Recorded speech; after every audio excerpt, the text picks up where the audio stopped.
Welcome back to the Tampa Bay Rays MLB 25 franchise. It is draft day, and you can see right there in the middle of the screen our standings. We have a 3.5 game lead over the Yankees.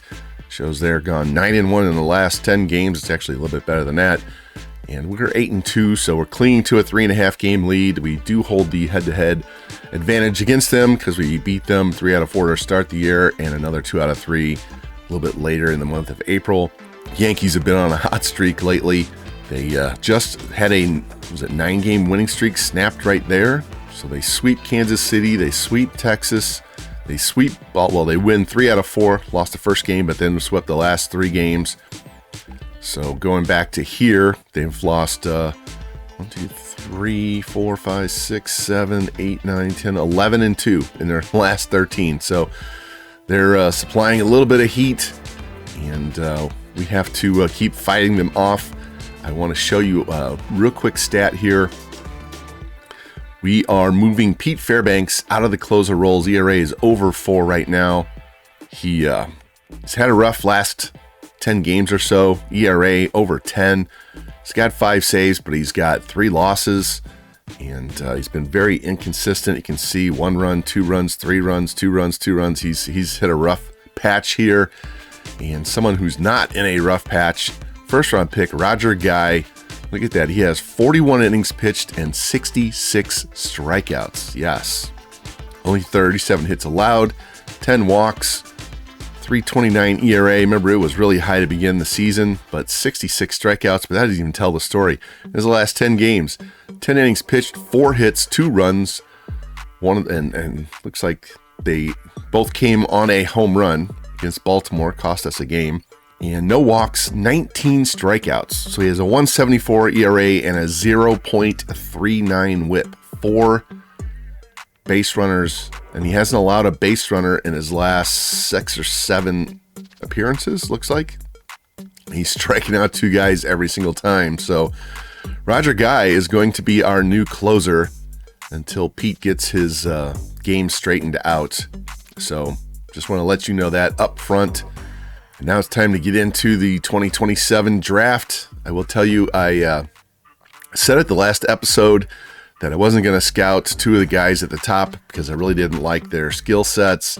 Plus, they're a little bit older. I thought the number 1 guy was overrated, but I went ahead and changed my mind, and we scouted him for 1 week, and I dropped my Discovery Scout, added another position scout, and we're scouting the other guy just so we get a little bit of information on those guys in case they happen to drop. I'd rather have some information than no information. So when we go in, we will take a look and see what that is, and then I will put my board together, and I'll be right back and show you that, and then we'll hop right into the draft. All right, I'm back. I got my board set up, and this is the order that we have our players in preference. Andrew Julio, ranked 57 in MLB, number 1 by us. Excellent stamina, excellent velocity. Everything else is down in the 30s and 40s.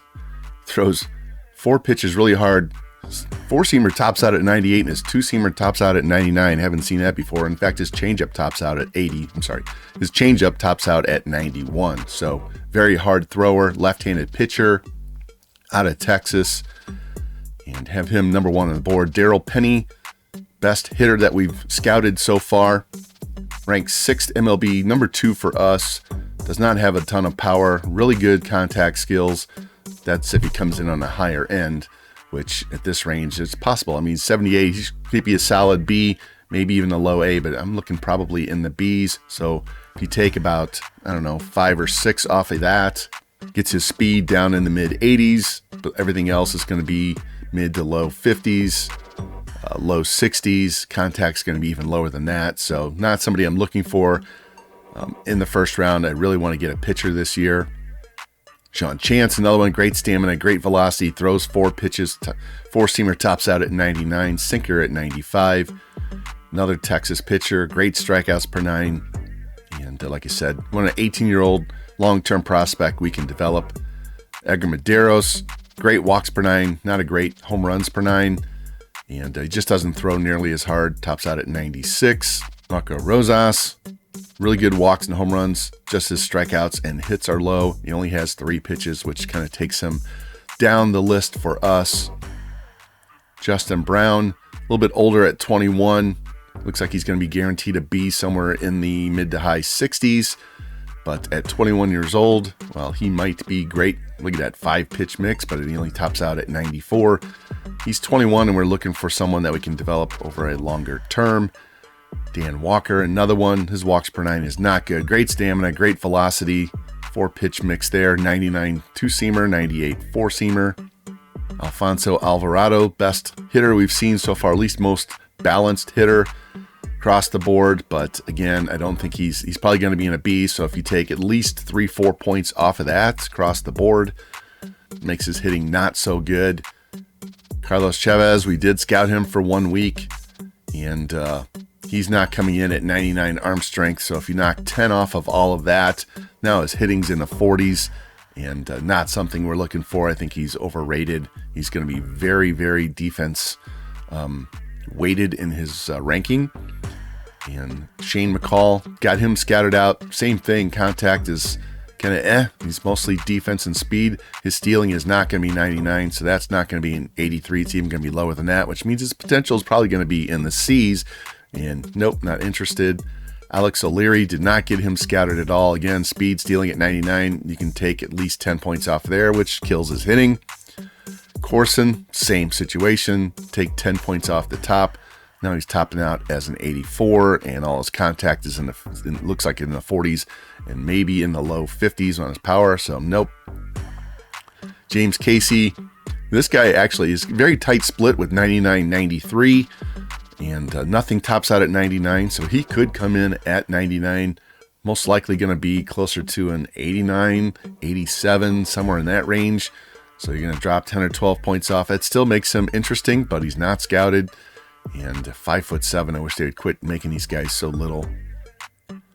Steve Sexton, another one, great stamina, great pitch velocity, 4-pitch mix. And what is he, 25? Yeah, just we have better pitchers available to take earlier in the draft. And then we've got guys coming down with our second and third picks. And this catcher right here, definitely high on him. Great contact skills, going to be between 85 and 90. So all of his contact will be in the 60s. Vision's going to be in the 70s. Defense is going to be a work in progress, and so is his power. But at 23, a little bit older, and he would just be a organizational piece, somebody we can develop and bring up, maybe be a backup catcher long term, at least with good hit skills. Definitely looking at him. And we have another, this is a non-rated reliever we didn't get much progress on. Looks good so far, so just going to keep an eye out on him for later in the draft. Samuel Hernandez, another discovered first baseman, ranked 25. We don't have much scouting on him. Again, he comes in on the higher end, great, but he's not going to have the greatest power, just mostly a contact first baseman. And the rest of these guys down here are just late round flyers. So that's where we're at with our draft list. Heavy starting pitcher, 18-year-old pitchers, although Julio is 19, but we'll see how many of these guys make it to our pick at 10. And if all the guys that we really want are gone and Darryl Penny happens to be there, then I would have to reconsider and take him. But that's where we stand. So let's hop into this draft and get this thing started.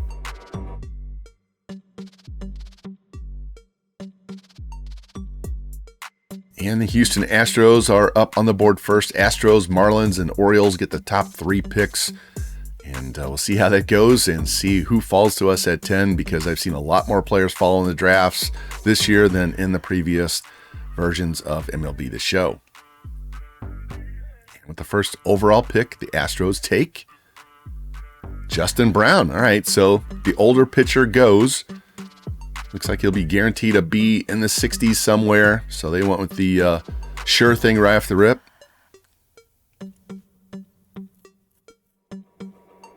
Number 2 pick is Hector Cosmo. Wow, that's a reach. That is a big reach at number 2. And the number 3 pick in the draft, Darryl Penny. So there goes the center fielder. Not going to fall to us, okay? And now we wait to see which of these pitchers go. Where Chavez McCall, O'Leary, Colson, some of these other first round hitters that we didn't really like. There goes Dan Walker. Again, great velocity. Walks was his problem. Colorado takes the third baseman. Okay. There we go. Hopefully he'll develop some power for them, so he doesn't fall to us. That's good. There goes the shortstop. Not a bad pick for the Blue Jays. Develop his hit skill to catch up to his defense. White Sox. Marco Rosas. We had him 5th on our board. Not as much velocity. A's take the guy we wanted, Andre Julio. And that's fine. He's 19 years old. We still have some 18-year-old guys, especially Chance and Medeiros. We'll get one of those two. And they go catcher. Reds take Marco Silva, overrated catcher. So now we have our choice between Medeiros and Chance. Sexton. So Medeiros and Sexton have the best walks per 9. Not taking any of these hitters. I want a pitcher. So they're all three 18 years old. 76.95, 62.81, 77.99. So Sexton and looks like Medeiros is going to be down. It's going to be down to one of these two. His walks per 9 is good, but he doesn't throw as hard as these two. Both 80 to 85 on velocity. I think I'm going to go with the guy I had tagged as one of my top 3, and Sean Chance, 6'2" right-hander out of Texas, and love that velocity. So we're going to go with Sean Chance and take a chance and see if he can come in on the higher end, and maybe we get somebody in the very low 70s, but we'll cross our fingers and see how it goes. Sean Chance, welcome to the Tampa Bay Rays. And Edgar Medeiros goes to the Padres 4 picks later. Good choice. Shane McCall, we scouted him, and he came in way overrated. And yeah, I think he's even more overrated than what that shows. There goes Alex O'Leary, number 4, at pick 25. Tell you what, if James Casey is there with 38, I will take a chance on him. There goes Sean Corson, top 10 shortstop that's overrated.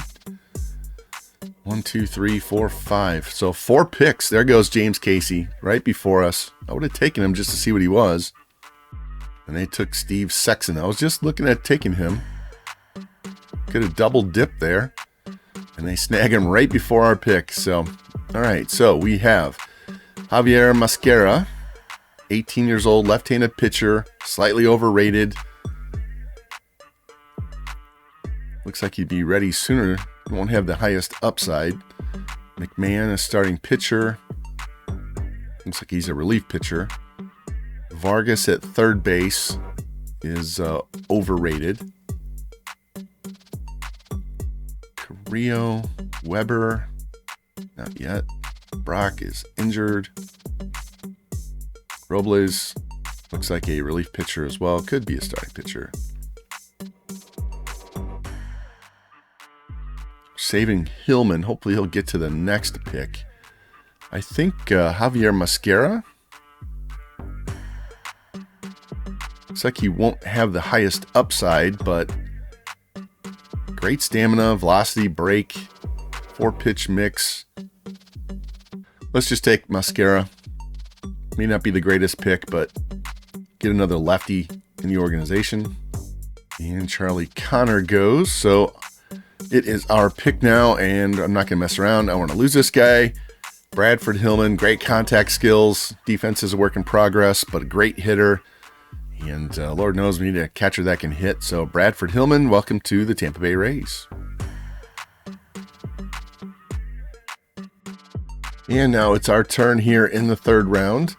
Got this reliever that we didn't get completely scouted. Throws 4 pitches. Zachary Brandon, a little bit older pitcher. Looks like he's going to be high C, low B, at least in the 70s. So not a big strikeout guy. He's 21 though. Another 18-year-old, doesn't strike out the world.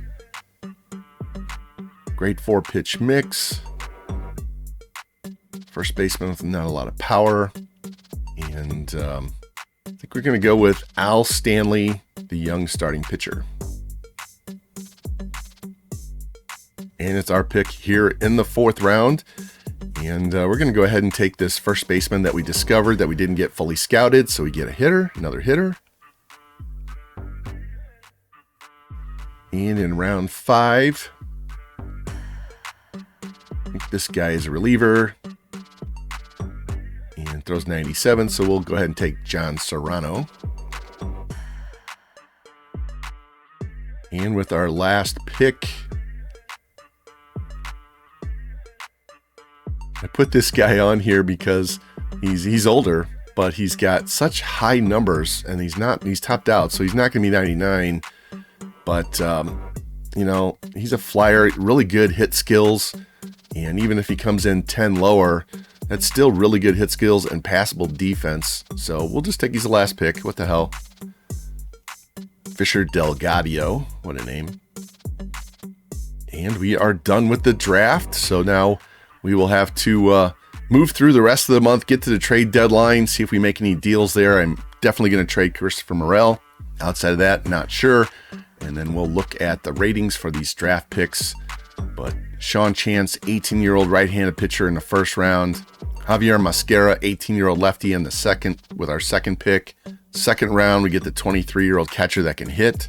Took another flyer on another 18-year-old starting pitcher in the 3rd round. Get a possible hitting prospect at first base in the 4th. Another flyer on an 18-year-old pitcher in the 5th.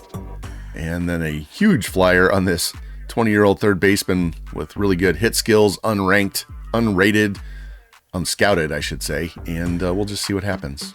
And when I advanced today to get us to the All-Star break, Cameron Meisner suffered a broken hand down in AAA, and he's going to be out 2 to 3 months. It's a big loss down there. We'll just have to readjust our minor league outfield. And we have no one in the home run derby, so we'll sim that.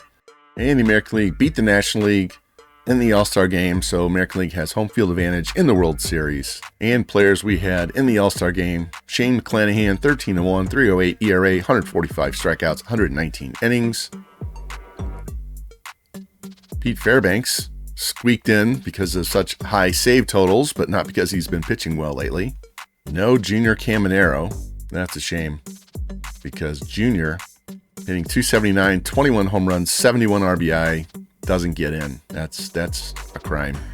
And in the futures game, Xavier Isaac, used to play for us, is in. Welbin Francisco, one of our minor league third basemen, did make the team, as well as Grant Larson, relief pitcher. He was a starting pitcher that we moved to the bullpen, and he's been pitching great. 104 ERA, 115 whip, 35 hits, 15 walks, and 43 innings. Got 3 saves, so 18-year-old lefty developing well down in the minors.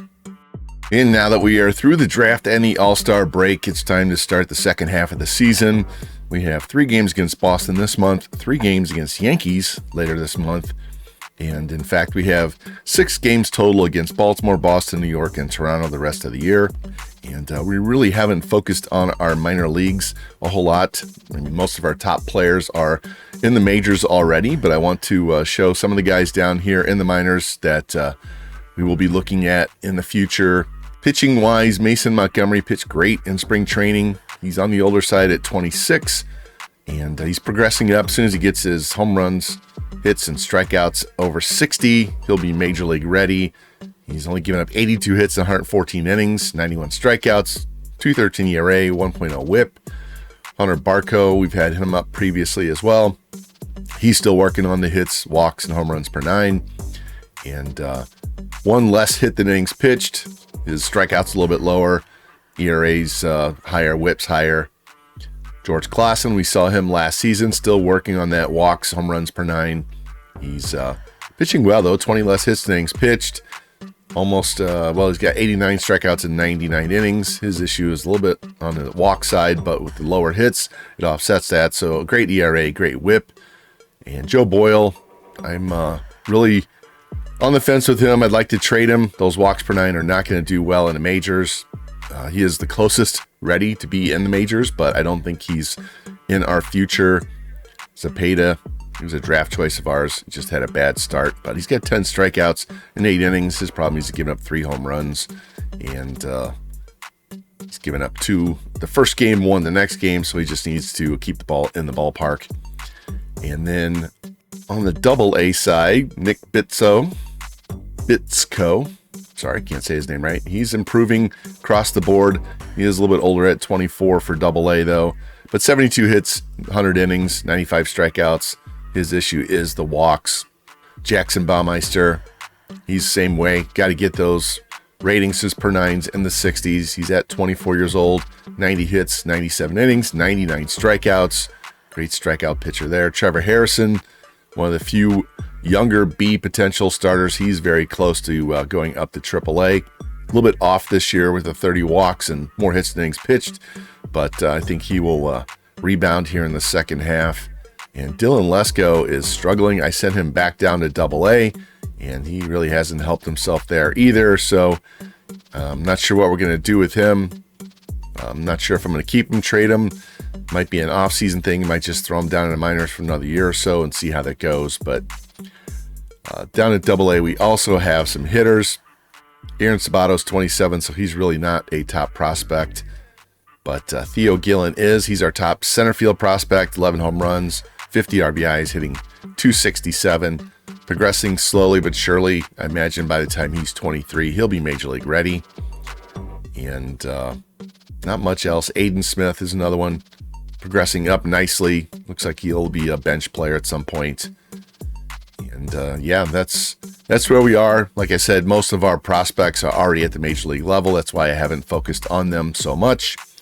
So we are going to hop into this rest of the month, get us to the trade deadline. In the meantime, I'll have to decide if I'm going to trade Joe Boyle now or in the offseason. And Christopher Morel, I'm leaning towards trading him. Wouldn't hurt us to just keep him. He has arbitration rights at the end of the year, so he won't be a free agent. We could still trade him at the offseason. The way these young players are playing, I really don't want to bench one of them to go bring in a Brian Reynolds or an Ozuna or a Santander. But we'll see how the team plays in the next 2 weeks, and that will determine if we need to actually make a big trade or not. I know I can get Santander for Boyle and Morel. I can get Reynolds for Boyle and Morel. So we'll just see how these 2 weeks go. And when we get to the trade deadline, we'll make that decision. And our first series after the All-Star break, we have the Red Sox in Boston. We win Game 1 4-3. Decided to substitute Jonathan Aranda in at first base, move Willie Sanchez back to right field, and give Trey Morgan a few days off. He's scuffling a little bit. And Aranda used that chance to go 2 for 4. It's a double and a home run. Drives in 2. Garcia with 2 hits. Move Lou down in the order as well. Get a little more pop lower in the order. Just rework our lineup a little bit. And Pepio gives up 3. Clevenger gets the win. Roger Guy gets his 3rd save. Then in Game 2, we lose this one. Caminero, 2 hits. Sanchez drives in 2. Baz, bad start for him. Fairbanks gives up 2 in his 2/3 of an inning. But then we win Game 3, 8-4. Chandler Simpson with a double, 2 RBI. Willie Sanchez, 2 hits and an RBI. Figueroa walks twice, scores twice. Pete Murray, 2 for 4, hits a home run. Aranda hits a solo shot. Lou has 1 hit, 2 RBI. Figueroa and Garcia with stolen bases. Taj Bradley, 4 runs in 6 innings, but the bullpen hangs in and does their job, and we get the dub. Now we're back to a 5.5 game lead right out of the break. Our young guys are doing so well. I am not going to trade for a veteran bat. I do have a trade in mind. Show you the standings. Wildcard teams out of it. White Sox, Blue Jays, Royals, pretty much the Angels and Rangers as well. National League side, Rockies, Marlins, Cardinals, Pirates, Nationals, Cubs. So I have a deal done with the Cubs. Let's go in here and I'll show you what that trade looks like. And so here's the trade I'm going to make with the Cubs. Kevin Alcantara just backing up Pete Crow Armstrong. They've already got Suzuki, Cassie when it comes off the DL there. And they need an everyday left fielder. We're going to give him Christopher Morel back. We're also going to give him Joe Boyle and Edwin Uceda. And we're going to get back Porter Hodge. So we're going to get a year younger, 2 points higher in the overall. And they both, Uceda's got 1 year left. And then he's got arbitration. And Porter Hodge has 3 years of arbitration coming up. So we're just going to get younger there, and we're going to give them Joe Boyle as well because they need starting pitching. If you see right here, Justin Steele is going to be a free agent. Blackburn a free agent. Molly's got 1 year left though. Poteet's going to be a free agent. John Gray's going to be free. I got a bunch of older guys, so we're going to give them a young starting pitcher to slide into the rotation. Morel can go back and play left field, and we flip-flop the 2 relievers. The other reliever we're getting in this deal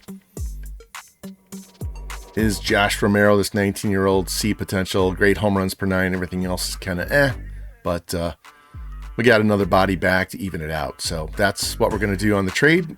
Send Morel, Boyle, and Uceda to the Cubs for Porter Hodge, Josh Romero, and Kevin Alcantara. Give them a starting left fielder. Gives us another outfielder, young outfielder that can back up all across the outfield. Really good defensively and nice bat. And we improve on our bullpen. And we signed all our draft choices. I didn't want to bother wasting your time watching them all get signed. So we'll just show you what their ratings are here when we get through the end of the month. And we're going to progress through the rest of these games. I might hop in and show a little bit of highlights from this particular series at home against the Yankees. But the rest, we're just going to quick sim, get through this month so that we can move on to the pennant race. As I said, we're 5.5 games ahead of the Yankees, so those games are very important. Oh, I did one other thing before we start moving forward here. I signed Porter Hodge to a 3-year, $15 million contract because he was up for arbitration, and I wanted to get him signed and not have to worry about that in the offseason. In game 1 at Minnesota, we have a situation here where we're up 5-3, bottom of the 9th, 2 on, 1 out. Roger Guy pitching against Ahmad Rosario. Let's hop in here and see if Roger can get the save. And I'm going to go ahead and pitch this one instead of doing the sim, so here we go. See if he wants high heat. And that's a little bit over the middle of the plate. Not where I wanted that, but we're going to get the out. So there we go. 2 down. Max Kepler up. See how he likes this changeup. Takes it. There we go. Yep. Give me the ball. And sweeper down and away. The fly ball into center. And that's going to be Mr. Simpson in center. And there we go. Roger Guy, with my help, nailed down the victory. He's doing the job as the closer for now. See how long that lasts. Take a look at the box score. Simpson 1 for 5. Aranda 1 for 4. Drives in 2. Caminero 2 for 2. 2 runs scored. 3 hits for Figueroa, including 3 RBI. Home runs by Figueroa and Aranda. No steals. Jackson Ferris left early. Hopefully he's not injured. Faedo pitches great. 4 innings in relief. Bullpen does their job. Gets all the way through, and we get the dub and the save. And now let's see if Ferris is injured. And he suffered a dislocated shoulder. Right after we trade Joe Boyle, Ferris gets hurt. So now we got to bring somebody else up. Wonderful.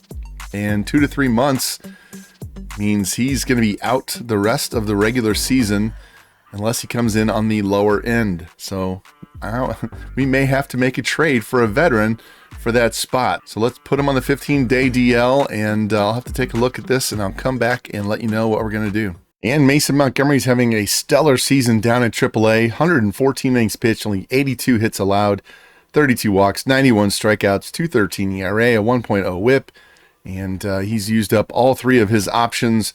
So we're going to bring up the 6'2" lefty from Texas to take over Jackson Ferris' spot as the number 5 starting pitcher. So welcome to Tampa Bay, Mason Montgomery.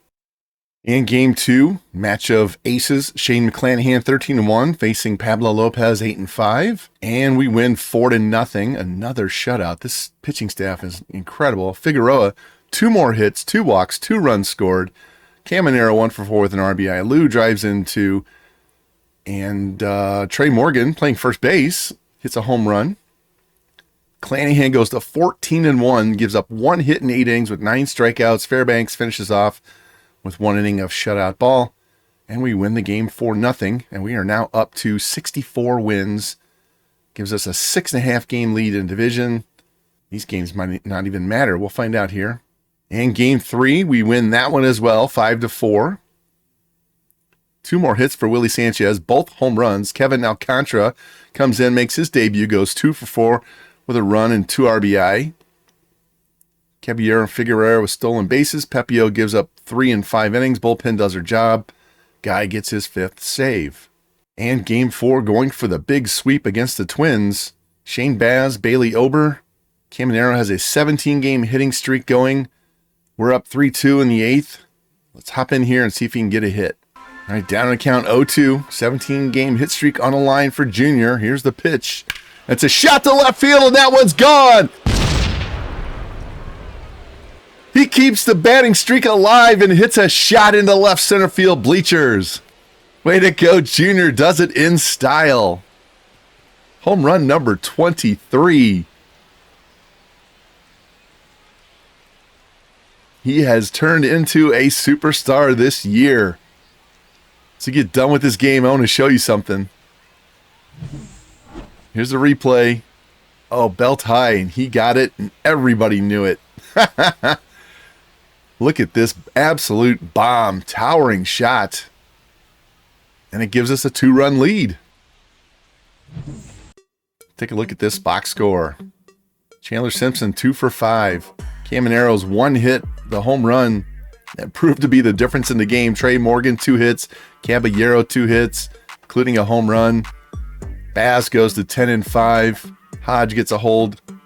Roger Guy ends up getting a hold because he gave up that solo shot, and Kelly comes in and finishes off and gets the save. And we sweep the Twins on the road. And before we get into this Giants and Yankees homestand, I want to show you something here. Go to the awards. Wow, he dropped out. Junior was in here. He was actually number 1 right at the All-Star break, so he must be sitting here at number 4. McClanahan's number 1 in the Cy Young. And Rookie of the Year, number 1 is Lou Garcia. So if that holds true, we'll get a extra first-round pick for Lou. And if Junior can heat it up a little more down the stretch, we could take all 3 top awards in one season. All right, homestand opening up against the Giants. They are 61-41, so they're a hot team as well. And we lose 12-3. My goodness. 4 hits and 5 RBIs for Ramos. 3 hits for Pete Murray. Taj Bradley got hammered. Fairbanks gets hammered again. Clevenger gets hammered. Wow. Pete is just struggling. In game 2, Mason Montgomery against Kyle Harrison. And we are losing 3-0 in the bottom of the 8th. Get 2 men on, 2 out. Caminero with a 19-game hitting streak. Let's see if he can keep that going. And another home run in this situation would tie the game. And Eric Miller's on the mound for the Giants here. Big RBI chance for Junior. He's going to need a hit to continue the streak, though. See his average down to 283, 23 homers, 76 RBIs. Was tied for first in the American League RBI race prior to this game. And it's ground ball off the pitcher. Can he beat it out? Yes, he will. And he's got a 19-game hit streak, and that drives in a run. Gets us on the board here. He represents the tying run now. 20 games, my bad. 20-game hitting streak for Junior.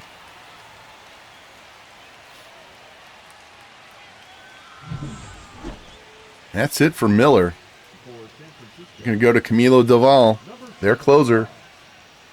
Here's Lou, man at the corners, 2 outs, heading to count 2-0, facing their closer Doval. And that's going to be a ground ball to second base, and they're going to throw him out at first. But we get 1 run out of the inning, and Caminero extends his hitting streak to 20 games. And we got another situation here. Doval's still in. He's in trouble now in the bottom of the 9th. We got 2 on, 2 out. Trey Morgan pinch hitting for Kenny Piper. He represents the winning run.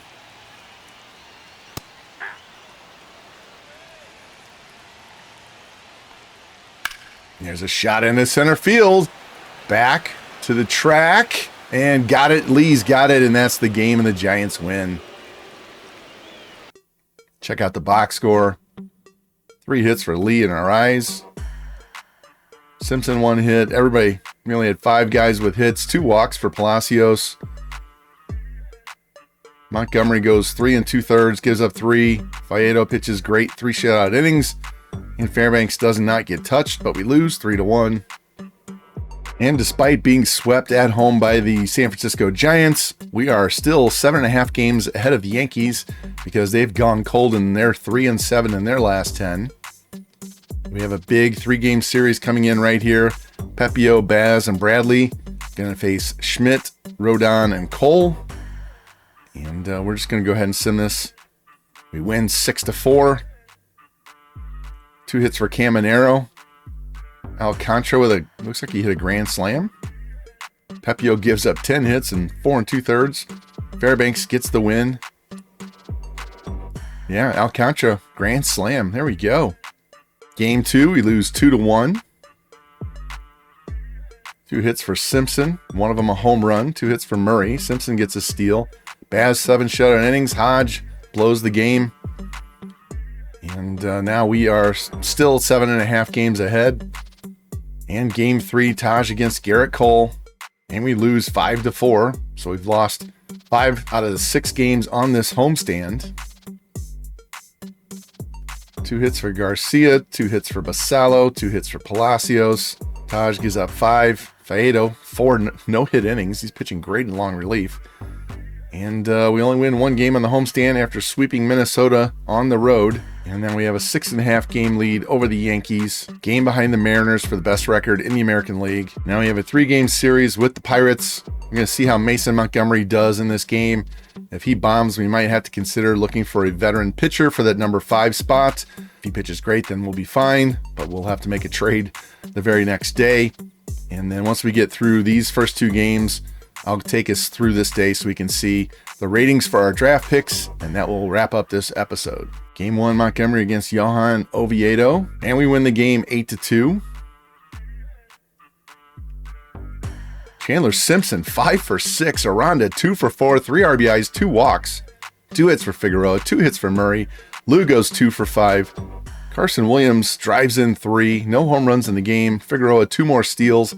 Montgomery, 1 run over 5 innings. Kelly does great. Clevenger gives up a run late, but it doesn't matter. And we get the win. So we'll just kind of stand pat. We have other guys in the minors we could always call up if we're running into issues with Montgomery, but he's pitched okay so far. So let's go to the trade deadline here. And Dalton Varsho gets traded to the Giants for Ricky Lowe and James Tibbs. Game 2, McClanahan at 14-1 against Paul Skeens. What a matchup. And we lose 2-0. Simpson, 2 more hits for Figueroa. McClanahan, 2 runs over 6 innings, takes his 2nd loss of the season. Let's look at some of the other trades. Mentioned Dalton Varsho going to the Giants. Michael Tolia goes to the Reds. Yohan Moncada goes to the Phillies for JT Realmuto. That's interesting. Not a ton of trades. I did up the slider to halfway, hoping to get some trades. Look at the Blue Jays. They're 0 for the last 10. 28.5 games back. Red Sox are creeping up on the Yankees. All right, now we're going to sim game 3, and then we'll be able to see our prospect ratings. And we win 4-1. Chandler Simpson, 2 hits. Aranda, 3 for 5. No home runs. Pepio, 1 run over 7 innings. Hodge with a hold. Guy with the save. Now let's take a look at our draft choices. Sean Chance, 63 overall, 86 potential. I'll take that. Javier Mosquera, 74 overall with 78 potential. We knew he was going to be a C, and he was going to be near the top, and that's fine. We can use him to fill in down in AA, AAA. Always use him as trade bait. The catcher, Bradford Hillman, wow, 86 potential, 60 overall. Knew he had great hit skills. He's going to have to work on his defense. Al Stanley, 87 potential, 54 overall. Strikeouts per 9 is really low. Samuel Hernandez, the non-rated first baseman, right on the cusp of being a B, 79 potential, 55 overall. Not much of a power hitter. Could play some left field. Not very fast. 6'5", he's going to be a first baseman. And he could be a trade piece too. John Serrano, 76 potential, 74 overall. He is a relief pitcher, so his overall will drop when I move him to reliever. We took him specifically to be in the bullpen. Official Delgadio, 84 potential, 74 overall. This is the guy, had great hit skills. We just didn't know where he was going to hit on the spectrum, and we were just taking a flyer on him. And he's better than either of the other 2 hitters we drafted, and we just took a flyer. Wow. Talk about a shot in the dark. My goodness. Okay, Fisher Delgadio, welcome to the team. Take a look at some of these other ones. This is a shortstop. Alvarado went before our pick. 93 potential reliever. Rosas, he was another starting pitcher we were looking at. Ooh, 16 pitch clutch. Glad we didn't take him. Rodrigo Olivares, 93 potential, only a 58 overall. Looks like the guy we drafted. Look at that position. First base, second base, left field, catcher. What a combination.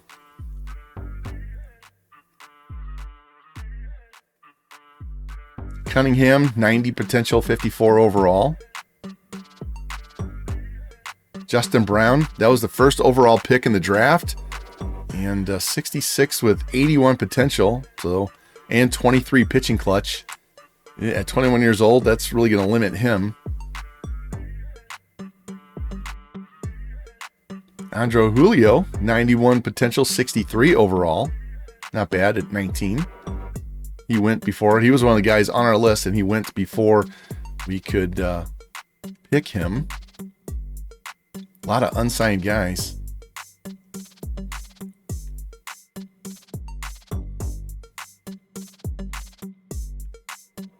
Hector Cosma, wow. I said he was overrated, but they knew more than I did. He's a 63 overall. Straight power hitter, doesn't have much else on his hit skills. Great speed, and he's 94 potential, so he's not as bad, I guess. And then they got a 85 potential, 75 overall, 18-year-old outfielder. Crushes lefties. Wow, Marlins picked great.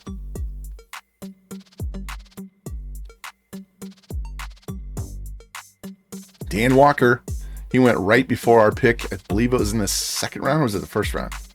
Had to be the first round. 93 potential. Walks per nine's the killer. He was that was the one I thought about taking, but his walks per nine were not good. 88 potential closer. Alex O'Leary. Wow, he came in really bad. He came in below his projected numbers. Goodness sakes. Glad we didn't take a shot on him. This was the overrated catcher.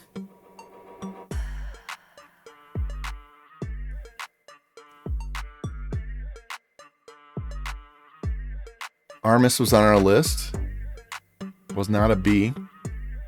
Carlos Chavez, number one pick overall, 64 overall with, what was that, 83 potential and bad hit skills. I told you his hitting was terrible. It was all defense.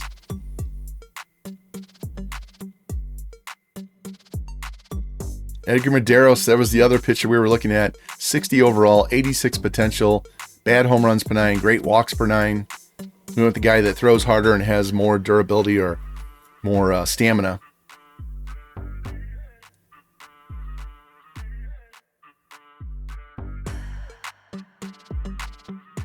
Darryl Penny, we thought about taking him if he dropped to us. 64 overall, 89 potential. Really good hit skills. Speedy leadoff type guy. Not a lot of good defense. Only 5'7". They also got a 94 potential Len Weber. My goodness. Where was he on my list?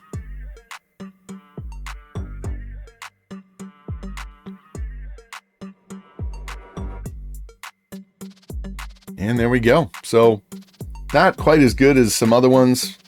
We did get 4 B potentials and 3 C's, but 2 of the C's are very high C's, so they could easily push up and become B's if they play well. And I said it was going to be pitching. We got 3 starting pitchers, 4 starting pitchers. Well, he's really a reliever. 3 starting pitchers, all at 18 years old, which is what we really needed. We needed some young guys in the system to develop, and that's what we went with, and that's what we got. And we got another hitting catcher for the organization. And this guy, I can't believe he came in so high on his splits, but I'll take it. Sometimes you throw a dart and you hit the bullseye. So anyway, that's going to wrap it up for this episode. Thank you guys for hanging out with me for a while.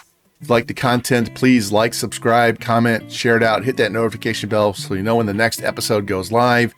And I will see you real soon for the next episode, which will be the month of August and get it into the September call-ups. I can tell you right now, Evan Carter will be called up as one of our 2. And outside of that, I'll have to think about who that second guy is. But we need to get Evan back up and get us another bat, another glove. And we'll just go from there. So you guys take care, and I'll see you down the road.